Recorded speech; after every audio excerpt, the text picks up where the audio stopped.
এই যে ছোট্ট একটা পাখিকে দেখছেন, এ হচ্ছে আমার ইচ্ছা পাখি। এ যেন আমার এক জ্যান্ত পুতুল। এই পুতুলের সব কিছুই আমার বেশ ভালো লাগে। দেখতে দেখতে পুতুলটার ৬ বছর পূর্ণ হয়ে গেল। আজকের দিনটা একটু স্পেশাল করতে মেয়ে বেরিয়ে পড়লাম সকাল সকাল। কথায় আছে না, মোল্লার দর মসজিদ পর্যন্ত।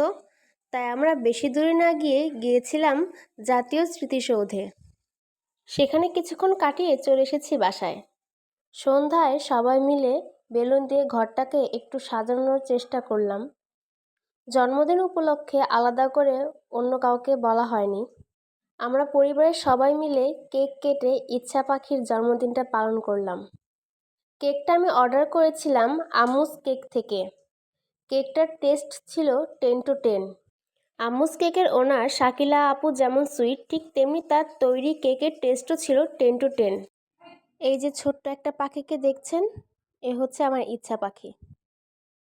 এ যেন আমার এক জ্যান্ত পুতুল। এই পুতুলের সব কিছুই আমার বেশ ভালো লাগে। দেখতে দেখতে পুতুলটার ৬ বছর পূর্ণ হয়ে গেল। আজকের দিনটা একটু স্পেশাল করতে মেয়ে বেরিয়ে পড়লাম সকাল সকাল। কথায় আছে না, মোল্লার দর মসজিদ পর্যন্ত। তাই আমরা বেশি দূরে না গিয়ে গিয়েছিলাম জাতীয় স্মৃতিসৌধে। সেখানে কিছুক্ষণ কাটিয়ে চলে এসেছি বাসায়। সন্ধ্যায় সবাই মিলে বেলুন দিয়ে ঘরটাকে একটু সাজানোর চেষ্টা করলাম। জন্মদিন উপলক্ষে আলাদা করে অন্য কাউকে বলা হয়নি।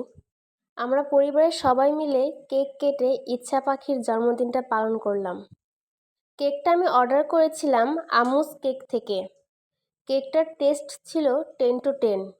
আমুস কেকের ওনার শাকিলা আপু যেমন সুইট, ঠিক তেমনি তার তৈরি কেকের টেস্টও ছিল 10 to 10।